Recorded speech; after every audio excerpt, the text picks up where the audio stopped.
गजाननं भूतगणाधिसेवितं कपथिजम्बूफलचारुभक्षणमुमास्फुटं शोकविनाशकारकं नमामि विघ्नेश्वरपादपङ्कजम्।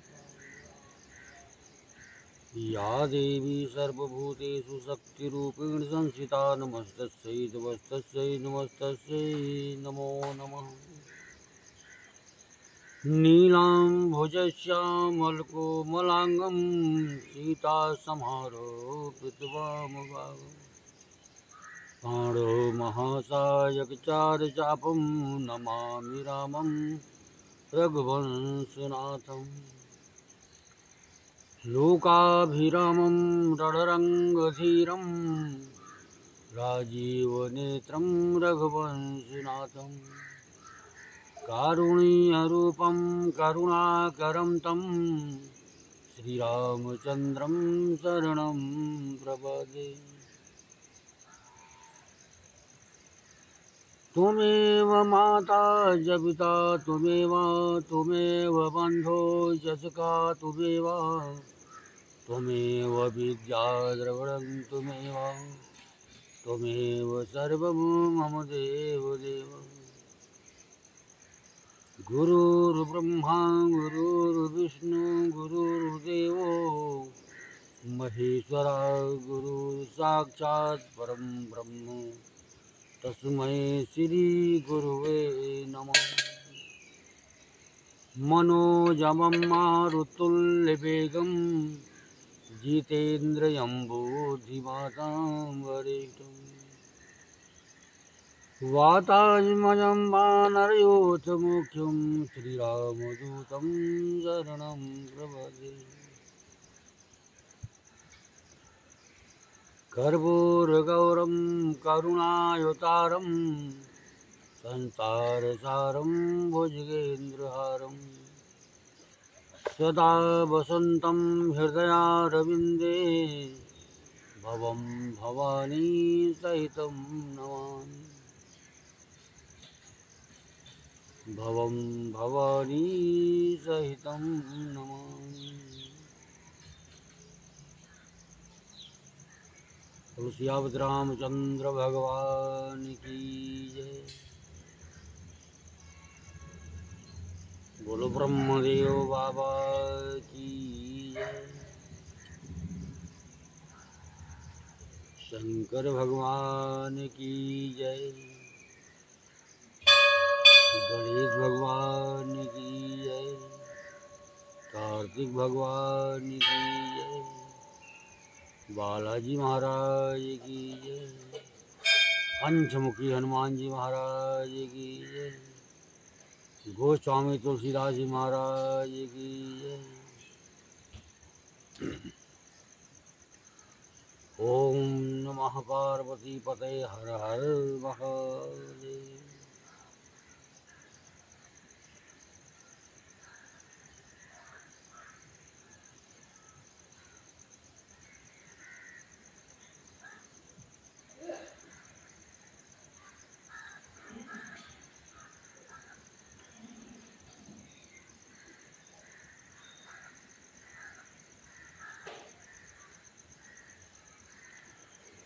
पर्यवराव कहि कोटि विधि काहे करसि निदान। कपट सयानी न कहति कछु जागति मनहु मसान। राम राम रट बिकट भुआलो जन बिन पंख विहंग बेहालो। हृदय मनाव भुवर जन होई राम ही जाय कहय जन कोई। उद्धव करहु जनि रविकुल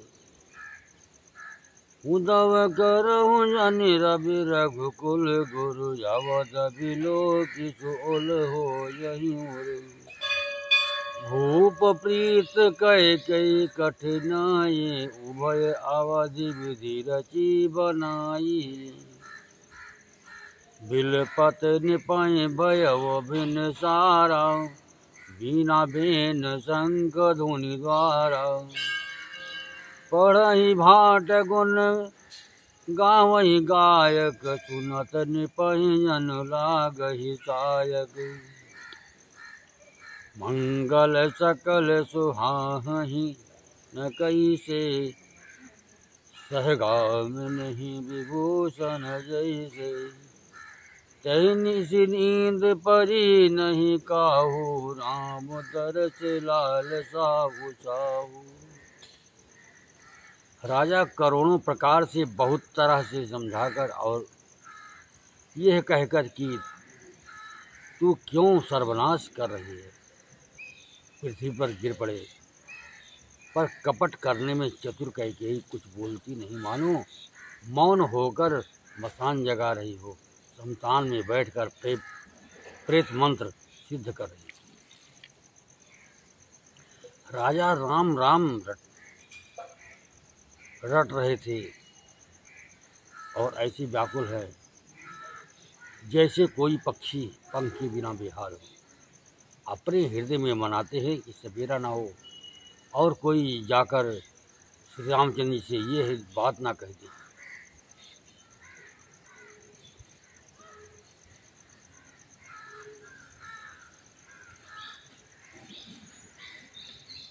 हे रघुकुल के गुरु, बड़ेरी मूल पुरुष सूर्य भगवान, आप अपना उदय न करें। अयोध्या को बेहाल देखकर आपके हृदय में बड़ी पीड़ा होगी। राजा की प्रीत और कैकेयी की निष्ठुरता दोनों को ब्रह्मा ने सीमा तक रचकर बनाया है। अर्थात राजा प्रेम की सीमा है और कैकेयी निष्ठुरता की। विलाप करते करते ही राजा को सवेरा हो गया। राजद्वार पर बीड़ा, बांसुरी और शंख की ध्वनि होने लगी। भाट लोग गिरदावली पढ़ रहे हैं और गवैये गुणों का गान कर रहे हैं। सुनने पर राजा को वे बाण जैसे लगते हैं। राजा को ये सब मंगल साज कैसे नहीं सुहा रहे हैं, जैसे पति के साथ सती होने वाली स्त्री को आभूषण श्री रामचंद्र के दर्शन की लालसा और उत्साह के कारण उस रात्रि में किसी को भी नींद नहीं आई। भीर द्वार सेवक सचिव कहीं उदित रवि देख, जाग्यव अजहु न अवधपति कारण कवन विशेष। हरि पछिले पहर भूप नित जागा, आज हमहि बड़ अचरज लागा।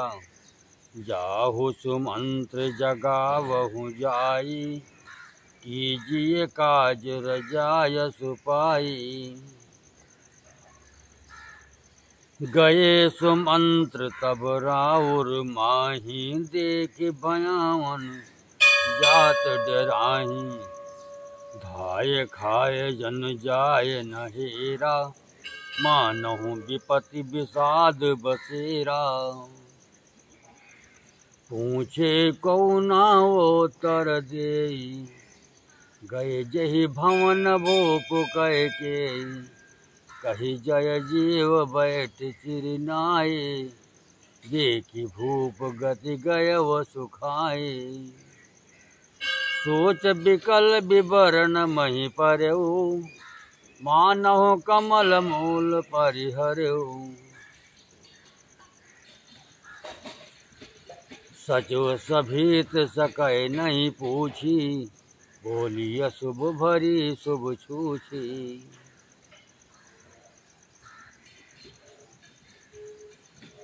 राजद्वार पर मंत्रियों और सेवकों की भीड़ लगी है। वे सब सूर्य को उदय हुआ देख कर कहते हैं कि ऐसा कौन सा विशेष कारण है कि अवधपति दशरथ जी अभी तक नहीं जागे। राजा नित्य ही रात की पिछले पहर जाग जाया करते थे, किंतु आज हमें बड़ा आश्चर्य हो रहा है। हे सुमंत्र, जाओ, जाकर राजा को जगाओ। उनकी आज्ञा पाकर हम सब काम करें।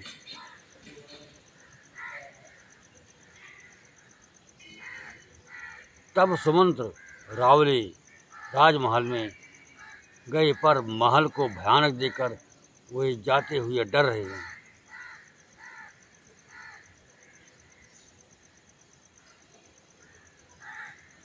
ऐसा लगता है मानो दौड़कर काट खाएगा। उसकी ओर देखा भी नहीं जाता, मानो विपत्ति और विषाद ने वहां डेरा डाल रखा हो।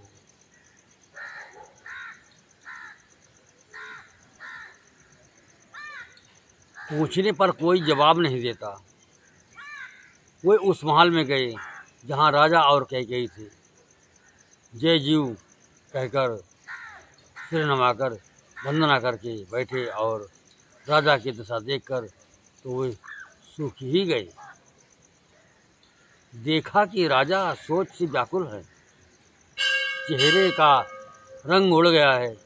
जमीन पर ऐसे पड़े हैं मानो कमल जड़ छोड़कर जड़ से उखड़कर मुरझाया पड़ा हो। मंत्री सारे डर के कुछ पूछ नहीं सकते। तब अशुभ से भरी हुई और शुभ से विहीन कैकेयी बोली,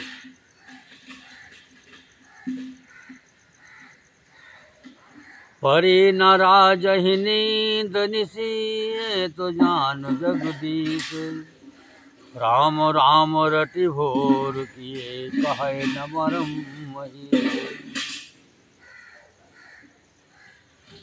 आनहु राम ही बेगी बोलाई, समाचार तब पूछहु आए। चलव सुमंत्र राय रुख जानी, लखी कुचाल कीन कछु रानी। सोच विकल मग परय न पाऊ, राम ही बोली कहीं काराऊ।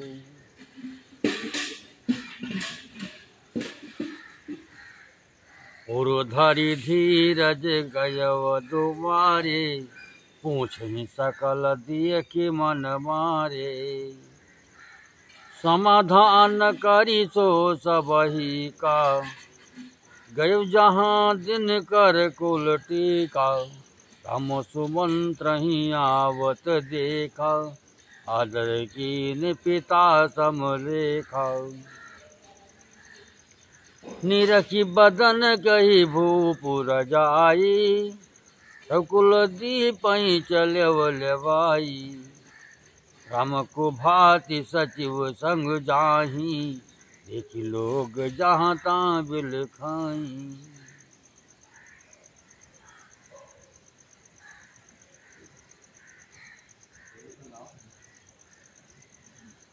राजा को रात भर नींद नहीं आई।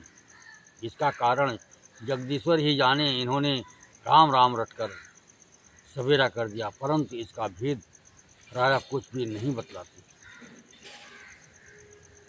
तुम जल्दी राम को बुला लाओ, तब आकर समाचार पूछना।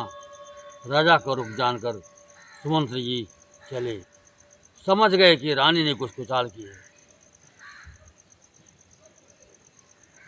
सुमंत्र सोच से व्याकुल हैं।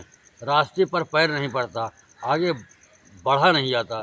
सोचते हैं राम जी को बुलाकर राजा क्या कहेंगे। किसी तरह हृदय में धीरज धरकर वो द्वार पर गए। सब लोग उनको मन मारे उदास देकर पूछने लगे।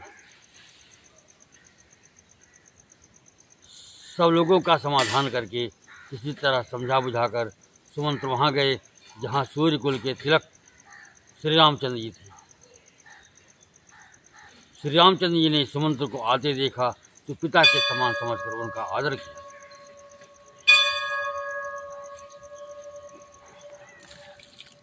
श्री रामचंद्र जी के मुख को देखकर और राजा की आज्ञा सुनकर वे रघुकुल के दीपक श्री रामचंद्र जी को अपने साथ लिवा चले। श्री रामचंद्र जी मंत्री के साथ बुरी तरह से बिना किसी लवाज में कि जा रहे हैं, यह देखकर लोग जहाँ तहाँ विषाद करते।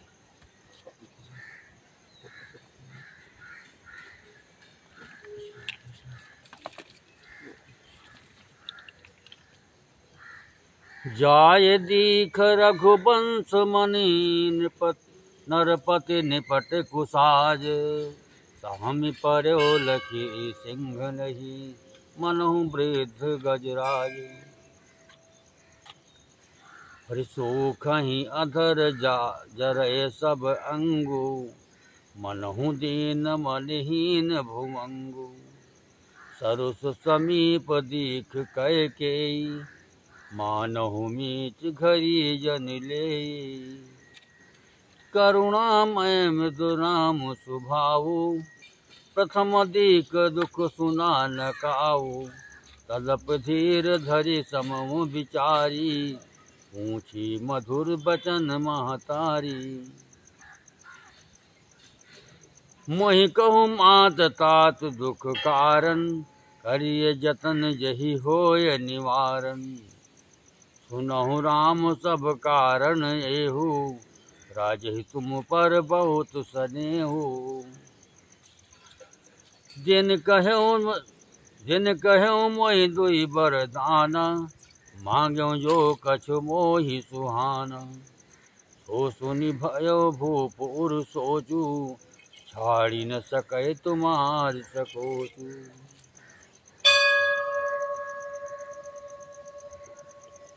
रघुवंश मणि श्री रामचंद्र जी ने जाकर देखा कि राजा अत्यंत ही बुरी हालत में पड़े हैं। मानो सिंहनी ने देखकर कोई बूढ़ा गजराज सहम कर गिर पड़ा।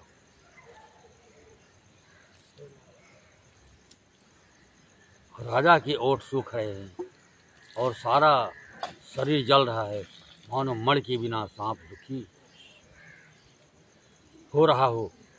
पास ही क्रोध से भरी कैकेयी को देखा, मानो साक्षात मृत्यु ही बैठी है। राजा के जीवन की अंतिम घड़ियां गिन रही है। श्री रामचंद्र जी का स्वभाव कोमल और करुणामय है। उन्होंने अपने जीवन में पहली बार यह दुख देखा। इससे पहले कभी उन्होंने दुख सुना भी न था। तो भी समय का विचार करके हृदय में धीरज धरकर उन्होंने मीठे वचनों से माता कैकेयी से पूछा, हे माता, मुझे पिताजी के दुख का कारण कहो, ताकि जिससे उसका निवारण हो, दुख दूर हो जाए, वो यत्न किया जाए। कैकेयी ने कहा, हे राम, सुनो, सारा कारण यही है कि राजा का तुम पर बहुत स्नेह है।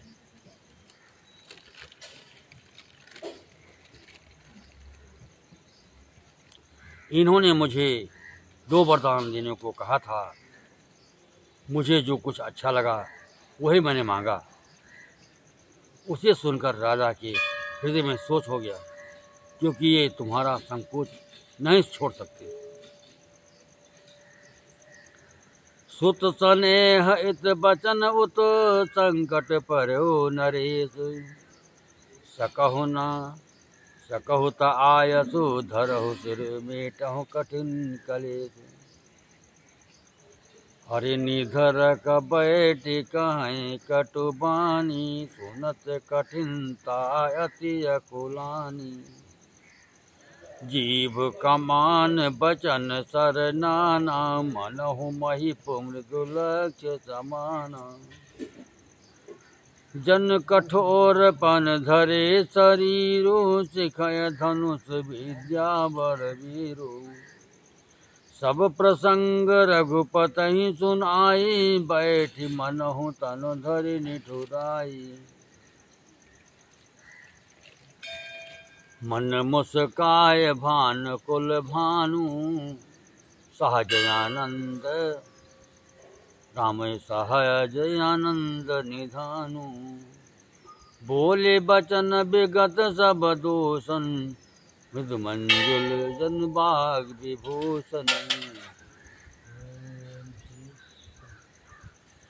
सुन जननी सोई सुत बड़ भागी जो पितमात बचन अनुरागी, तनय मात पित तोष निहारा, दुर्लभ जननी सकल संसारा।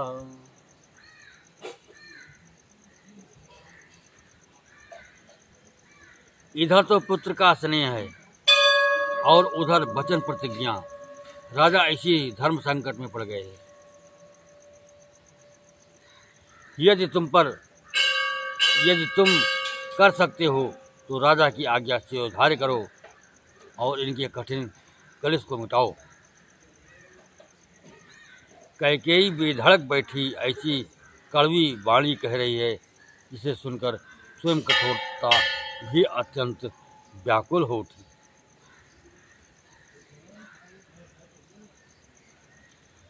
जीव धनुष है, वचन बहुत से तीर हैं और मानो राजा ही कोमल निशाने के समान हैं। इस सारे साज समान के साथ मानो स्वयं कठोरपन श्रेष्ठ वीर का शरीर धारण करके धनुष विद्या सीख रहा है। श्री रघुनाथ जी को सब हाल सुनाकर वो ऐसे बैठी है मानो निष्ठुरता ही शरीर धारण किए हुए।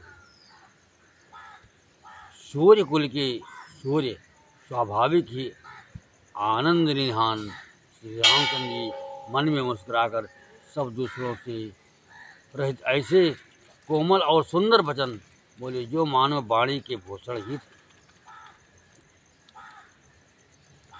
हे माता सुनो, वही पुत्र बड़भागी है जो पिता माता के वचनों का अनुरागी पालन करने वाला है।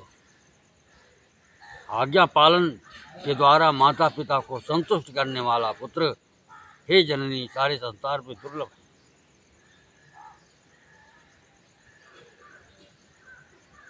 मुनिगण मिलन विशेष बन, सबहि भांति हित मोर, तहि माँ पितु आयस बहुरी, सम्मत जननी तोरी। पर भरत प्राण प्रिय पावहि राजो, सब विधि सब विधि मोहि सन्मुख आजू। जो न जामो बन ऐसो काजा, प्रथम गणीय मोहि मूल समाजा। से वही अरण्य कल्प तर त्यागी, परिहरि अमृत लेहि विष मांगी। ते न पाए अस समम चुकाई, देख विचार मात मन माही। अम्ब एक तुक मोहि विशेषी, कपट निपट विकल नर नायक देखी। थोरहि बात पितहि दुख भारी, होत प्रतीत न मोहि मातारी। राव धीर गुण उदधि अगाधो, भा मोहि ते कछु बड़ अपराधो। जाति मोहि न कहते कछु राऊ, मोरि शपथ तोहि कहो सती भाऊ।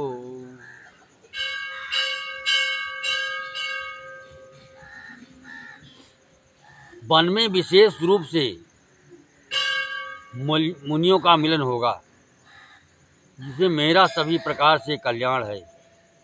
उसमें भी फिर पिताजी की आज्ञा और हे जननी तुम्हारी सम्मत है। और प्राण प्रिय भरत राज पाएंगे। इन सभी बातों को देखकर यह प्रतीत होता है कि आज विधाता सब प्रकार से मुझे सम्मुख है, मेरे अनुकूल है।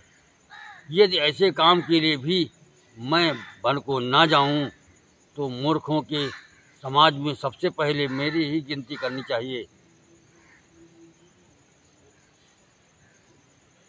जो कल्प वृक्ष को छोड़कर ऋण की सेवा करते हैं और अमृत त्याग कर विष मांग लेते हैं।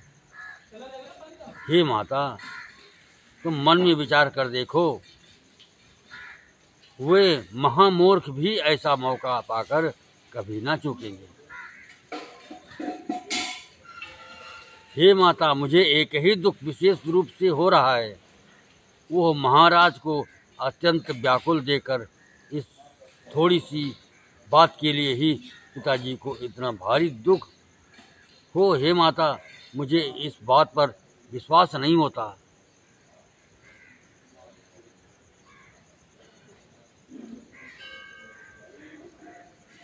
क्योंकि महाराज तो बड़े ही धीर और गुणों के अथाह समुद्र हैं। अवश्य ही मुझसे कोई बड़ा अपराध हो गया है, जिसके कारण महाराज मुझसे कुछ नहीं कहते। तुम्हें मेरी सौगंध है हे माता, तुम सच सच कहो। सहज सरल रघुबर बचन, कुमति कुटिल कर जान। चले जोक जल वक्र गति, यद्यपि शील समान।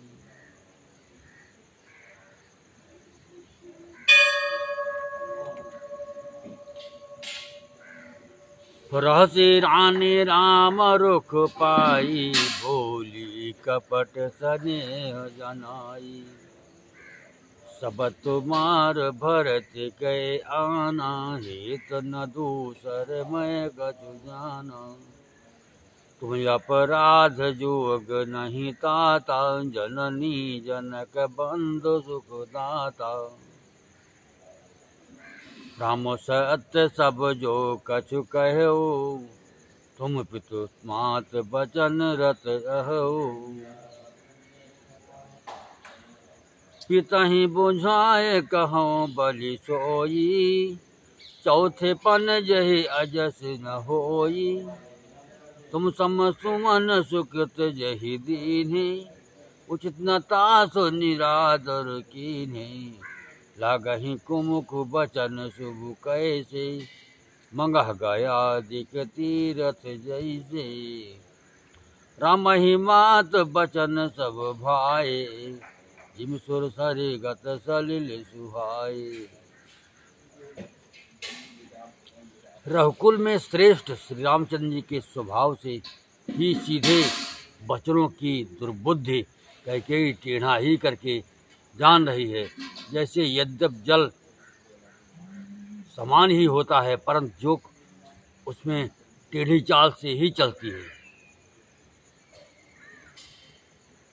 रानी कैकेयी श्री रामचंद्र जी का रुख पाकर हर्षित हो गई और कपट पूर्ण स्नेह दिखाकर बोली, तुम्हारी शपथ और भरत की सौगंध है, मुझे राजा के दुख का दूसरा कुछ भी कारण विदित नहीं है। हे तात, तुम अपराध के योग्य नहीं हो। तुमसे माता पिता का अपराध बन पड़े, ये संभव नहीं। तुम तो माता पिता और भाइयों को सुख देने वाले हो। हे राम, तुम जो कुछ कह रहे हो सब सत्य है। तुम पिता माता के वचनों के पालन में तत्पर हो।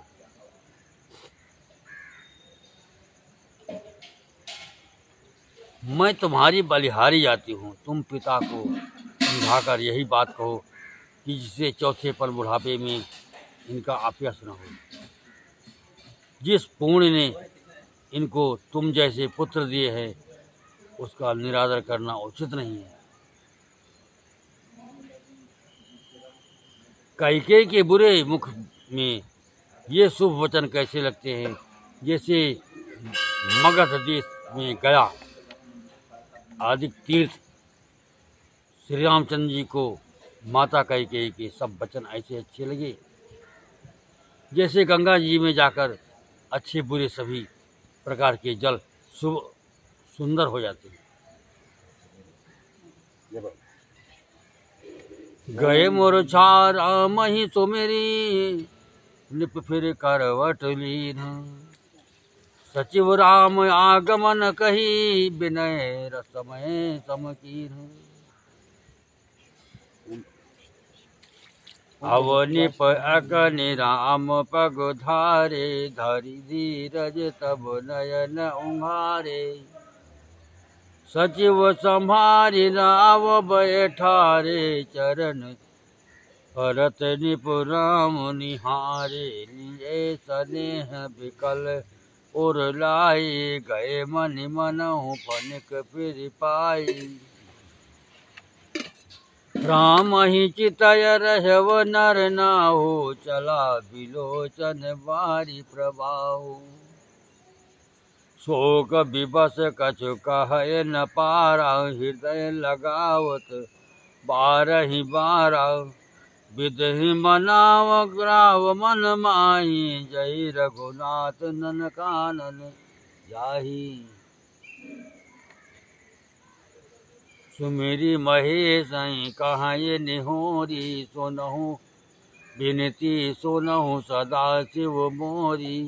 आशुतोष तुम अवठर दानी, आरती हरहु दीन जन जानी।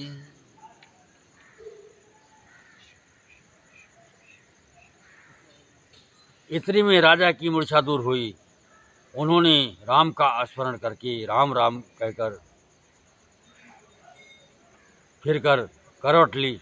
मंत्री ने श्री रामचंद्र जी का आना कहकर समय अनुकूल विनती की। जब राजा ने सुना कि श्री रामचंद्र जी पधारे हैं तो उन्होंने धीरज धर के नेत्र खोले। मंत्री ने संभलकर राजा को बैठाया। राजा ने श्री रामचंद्र जी को अपने चरणों में पड़ते प्रणाम करते देखा। स्नेह से विकल राजा ने राम जी को हृदय से लगा लिया, मानो सांप ने अपनी खोई हुई मणि फिर से पाली। राजा दशरथ जी श्री राम जी को देखते ही रह गए। उनके नेत्रों से आंसुओं की धारा बह चली। शोक के विशेष बस होने के कारण राजा कुछ कह ही नहीं सकते। वे बार बार श्री रामचंद्र जी को हृदय से लगाते हैं और मन में ब्रह्मा जी को मनाते हैं कि जिससे श्री रघुनाथ जी वन को न जाएं।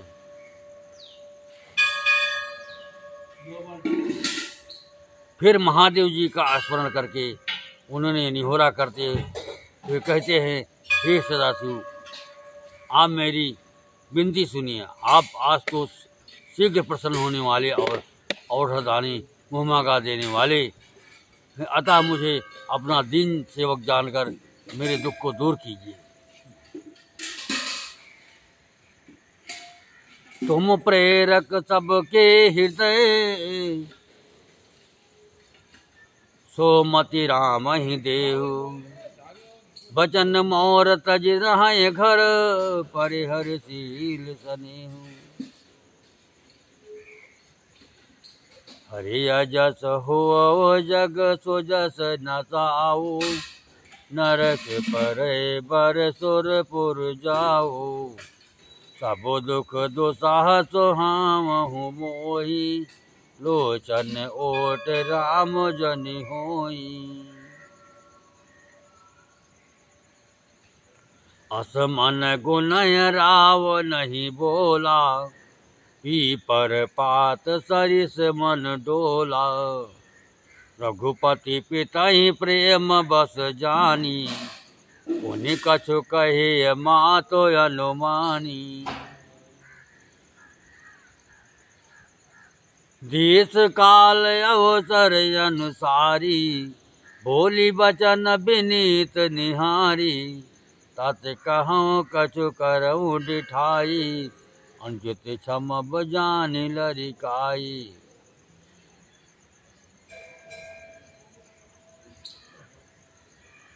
अति लघु बात लागे दुख पावा, काहो न मोहि कही प्रथम जनावा। देखी गोसाई पूछहु माता, सुनि प्रसंग भय शीतल गाता।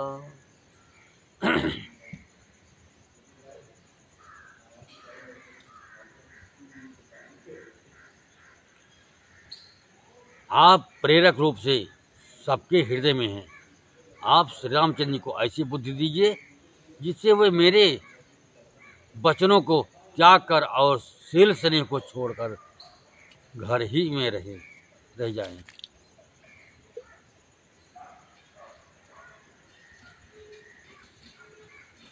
जगत में चाहे अपयश हो और सुयश नष्ट हो जाए, चाहे नया पाप होने से मैं नरक में गिरूं अथवा स्वर्ग चला जाऊं, पूर्व पुण्यों के फल स्वरूप मिलने वाला स्वर्ग चाहे मुझे ना मिले और भी सब प्रकार के दुस्साह दुख आप मुझसे सहन करा लें, पर श्री रामचंद्र जी मेरी आंखों की ओट ना हो।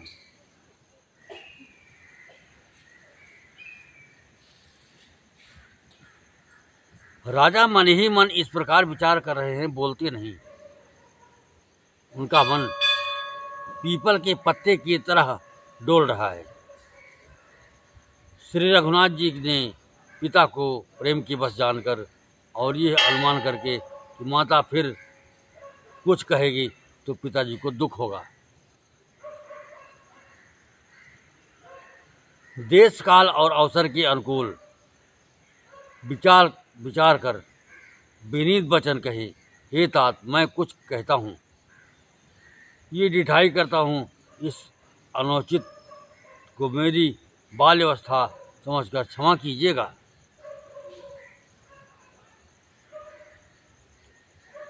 इस अत्यंत तुच्छ बात के लिए आपने इतना दुख पाया। मुझे किसी ने पहले कहकर यह बात नहीं जनाई। स्वामी आपको इस दशा में देखकर मैंने माता से पूछा, उनसे सारा प्रसंग सुनकर मेरे सब अंग शीतल हो गए, मुझे बड़ी प्रसन्नता हुई। मंगल समय स्नेह बस सोच परिहरि तात, आय सुदेय हरस हिये कही पुल के प्रभु गात। हे पिताजी, इस मंगल के समय स्नेह बस होकर सोच करना छोड़ दीजिए और हृदय में प्रसन्न होकर मुझे आज्ञा दीजिए। यह कहते हुए प्रभु श्री रामचंद्र जी सर्वांग पुलकित हो गए।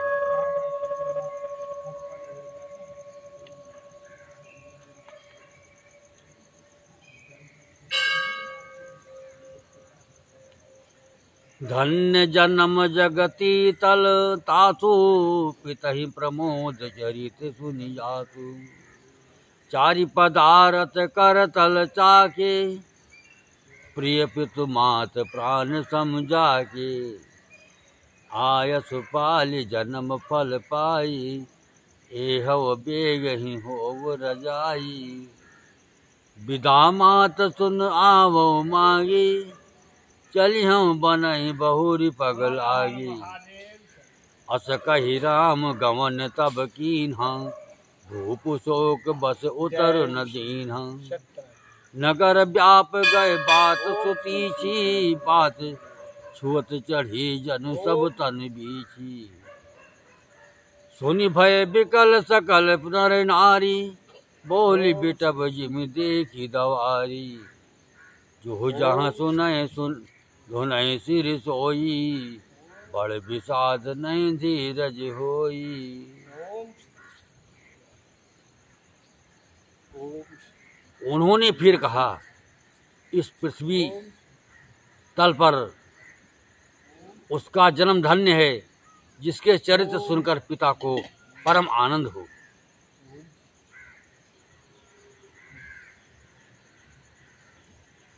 जिसको माता पिता प्राणों के समान प्रिय है। चारों पदार्थ अर्थ धर्म काम मोक्ष उसके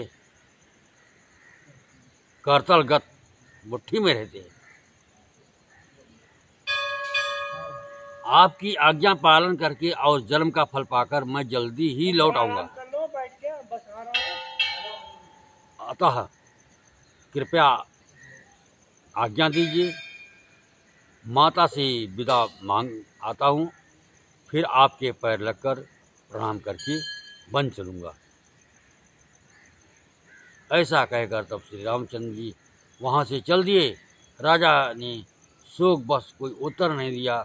वो बहुत ही तीखी अप्रिय बात नगर भर में इतनी जल्दी फैल गई, मानो डंक मारते ही बिच्छू का विष सारे शरीर में चढ़ गया हो।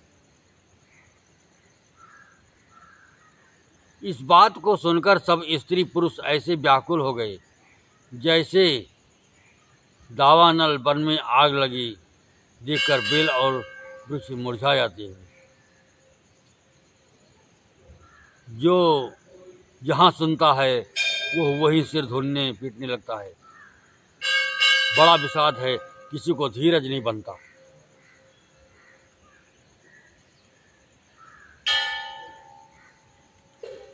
मुख सुखाहि लोचन स्रवहि, शोक न हृदय समाए। मनहु करुण रस कट गई, उतरी अवध बधाए।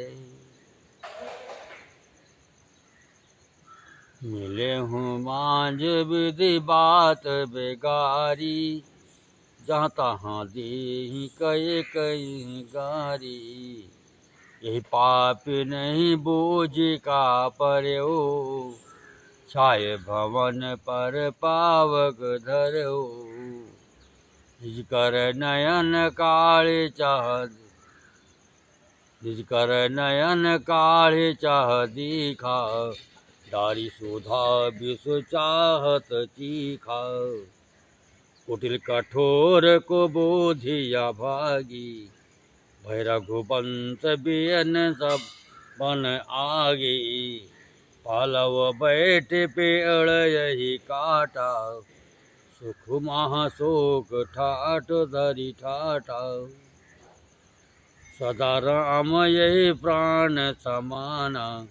कारण कवन कुटिल पन ठाना।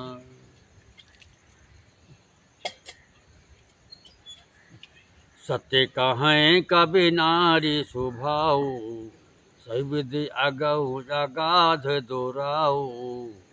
निज प्रतिबिंब बर को गही जाई, जान न जाए नारी गति भाई।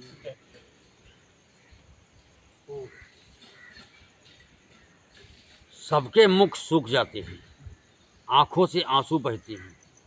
शोक हृदय में नहीं समाता। मानो करुणा रस की सेना अवध पर डंका बजाकर उतर आई।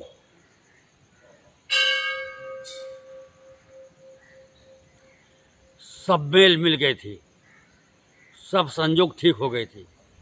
इतने में ही विधाता ने बात बिगाड़ दी। जहाँ तहाँ लोग कैकेयी को गाली दे रहे। इस पापिन को क्या सोच पड़ा जो इसने छाए घर पर आग रख दी है। यह अपने हाथ से अपनी आँखों को निकाल कर आँखों के बिना ही देखना चाहती है और अमृत फेंक कर विष चखना चाहती है। यह कुटिल कठोर दुर्बुद्धि और अभागिन कैकेयी सूर्य वंश रूपी बांस के वन के लिए अग्नि हो गई।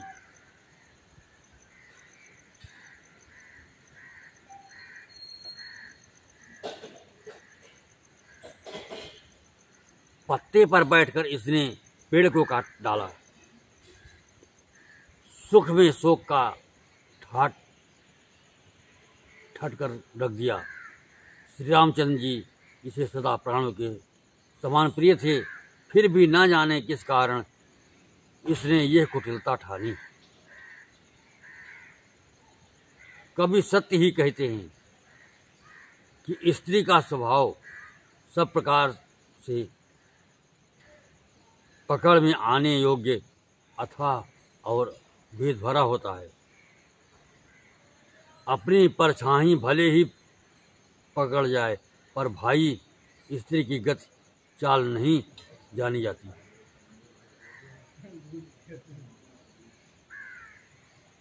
काह न पावक जारी सक, का न समुद्र समाये। का न करे अबुला प्रबल, केहि जग काल न खाए।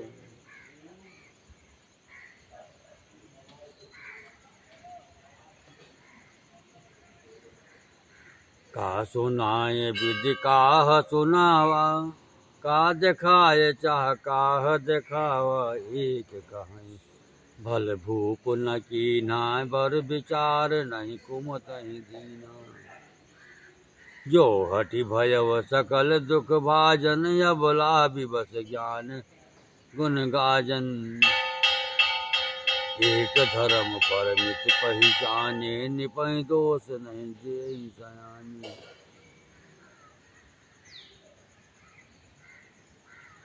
सिद्धि दधीच हरिचंद कहानी, एक यक सन कहाई बकानी।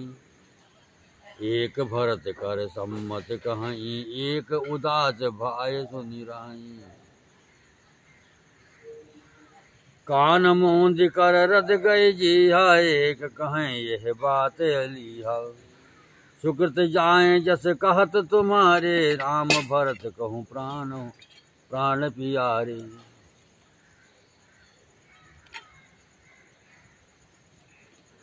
आग क्या नहीं जला सकती, समुद्र में क्या नहीं समा सकता। अबला कहाने वाली प्रबल स्त्री जाति क्या नहीं कर सकती। और जगत में काल किसको नहीं खाता। विधाता ने क्या सुनाकर क्या सुना दिया और क्या दिखाकर अब वो क्या दिखाना चाहता है। एक कहते हैं कि राजा ने अच्छा नहीं किया, दुर्बुद्ध कैकेयी को विचार कर वर नहीं दिया।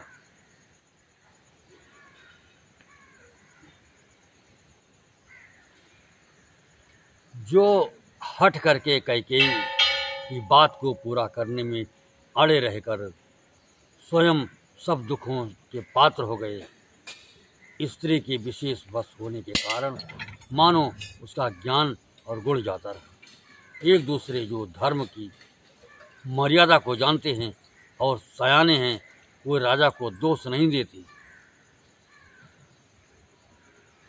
वो शिव दधीच और हरिचंद्र की कथा एक दूसरे से बखान कर कहते हैं। कोई एक इसमें भरत जी की सम्मत बताते हैं, कोई एक को सुनकर उदासीन भाव से रह जाते हैं, कुछ बोलते नहीं।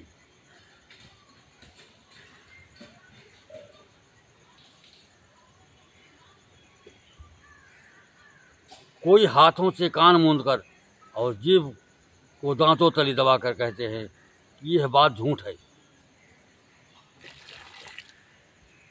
ऐसी बात कहने से तुम्हारे पूर्ण नष्ट हो जाएगी। भरत जी को तो श्री रामचंद्र जी प्राणों के समान प्यारी हैं।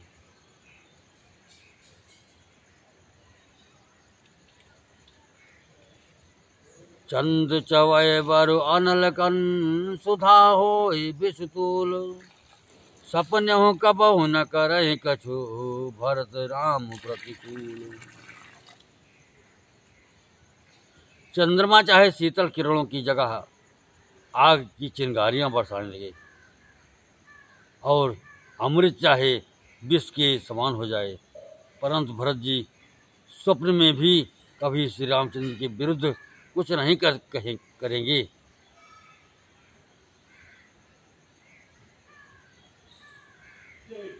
एक विधातहि दोषन देहि, सुधा देखाये दीन बिचुलेई। खरभर नगर सोच सब काहू, दुसदाहु उर्मिटा दुसाहू।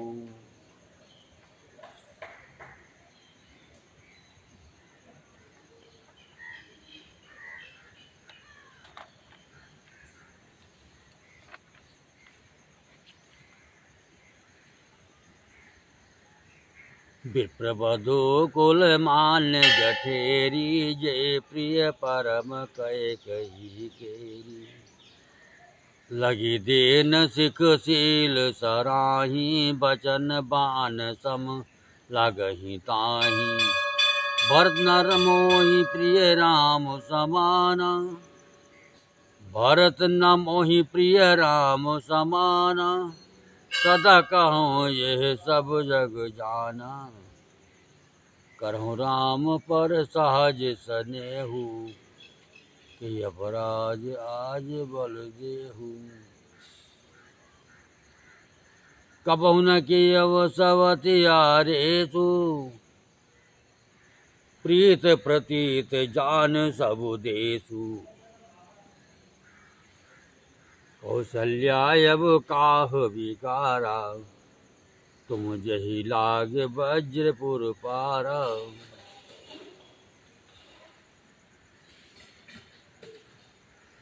कोई एक विधाता को दोष देते हैं जिसने अमृत दिखाकर विष दे दिया। नगर भर में खलबली मच गई, सब किसी को सोच हो गया, हृदय में दुस्साह जलन हो गई, आनंद उत्साह मिट गया। ब्राह्मणों की स्त्रियां कुल की माननीय बड़ी बूढ़ी और जो कैकेयी की परम प्रिय थी, वे उसके शील की सराहना करके उसे सीख देने लगी, पर उसको उनके वचन बाण के समान लगते हैं।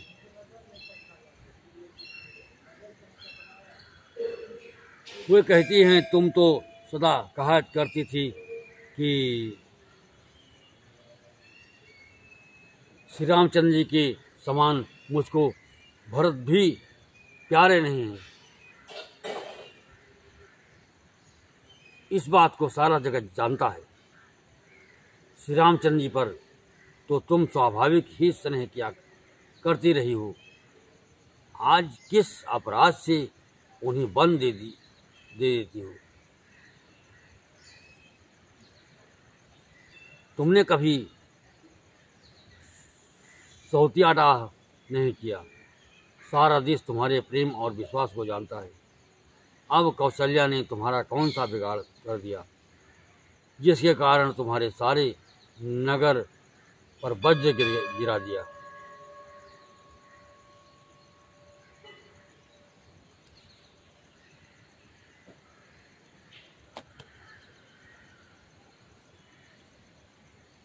कथा विसर्जन होत हैं, सुनहु वीर हनुमान। राम लखन सिय जानकी, बसहु आपुने धाम। यावर रामचंद्र भगवान की जय।